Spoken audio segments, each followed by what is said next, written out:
message aux jeunes Africains. Nous, jeunes Africains, nous devons être motivés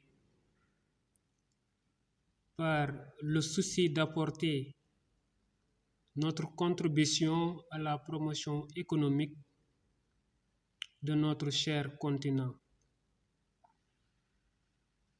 Convaincus fondamentalement que la responsabilité du progrès économique de l'Afrique incombe d'abord aux intellectuels africains.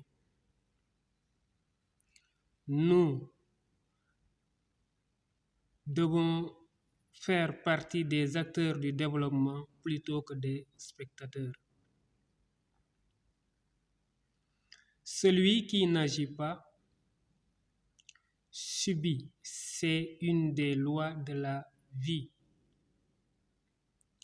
Et l'Afrique subit tristement l'essor économique des autres. La pauvreté augmente, nos matières premières sont pillées par le biais de la guerre ou de la corruption. Les jeunes symboles de l'avenir fuient. Les hôpitaux manquent de tout. La faim impose sa loi à une grande partie de la population. Les salariés travaillent dans des conditions qu'on peut comparer à celles des esclaves des temps modernes. Le chômage règne en maître sur le continent. Et ce qui nous écœure le plus, c'est que les jeunes fuient le continent au péril de leur vie, au moment où les sociétés étrangères viennent pour récolter facilement des milliards et des milliards en Afrique grâce à des régimes de faveur étatiques qui défient toute loi économique. Oui, l'Afrique n'est pas que misère et désolation. Il y a des choses qui bougent, mais ce n'est pas assez. Nous sommes des mendiants assis sur une mine de diamants. Il faut que les choses changent. On ne peut plus continuer à être une des rusées du monde. Et nous, jeunesse du continent, avons deux solutions. Fuir ou rester et se battre pour que ça change. Il faut obligatoirement que certains se sacrifient, prennent des risques à plusieurs niveaux pour que les choses changent, avancent, se transforment et se créent dans la famille, le pays, le continent et finalement dans le monde pour que ça bouge véritablement.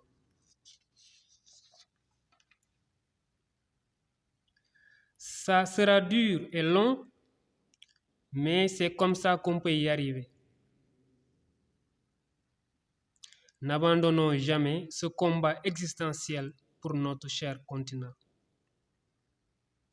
Chaque génération doit assumer sa responsabilité en portant dignement son combat. Nous pensons que le nôtre n'est pas politique, mais économique. Et pour gagner le combat du progrès économique, il faudra gagner nécessairement le combat substantiel de l'entreprise qui est la compétitivité. Nous voulons donc faire du marché africain d'abord le marché des Africains, pour paraphraser le capitaine Thomas Sankara. Loin de nous l'idée de vivre en autarcie, l'idée xénophobe ou raciste, oh que non. Mais les sources de la sève nourricière de l'Afrique ne doivent plus se retrouver hors du continent. Nous devons diriger notre économie.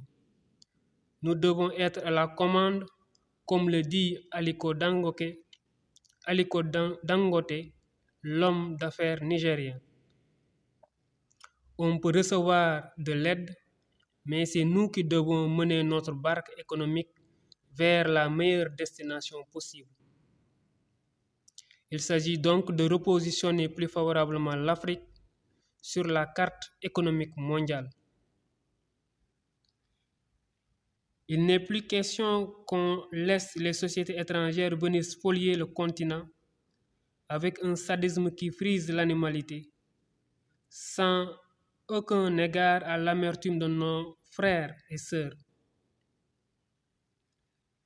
Elles ne se soucient que de leur intérêt et cela va de soi. Ce n'est pas à eux de nous développer. La dignité et l'honneur nous obligent donc à agir. Nous voulons léguer aux générations futures une Afrique que les jeunes ne fuiront plus, faute de perspectives acceptables. Une Afrique où les conflits seront réglés pacifiquement. Une Afrique où nos enfants et petits-enfants pourront prospérer librement dans le bonheur. Car nous sommes les héritiers de ceux qui sont morts, les associés de ceux qui vivent, mais la providence de ceux qui naîtront.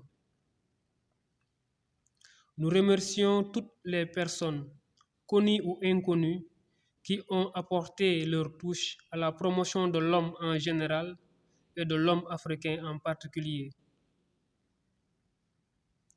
Merci.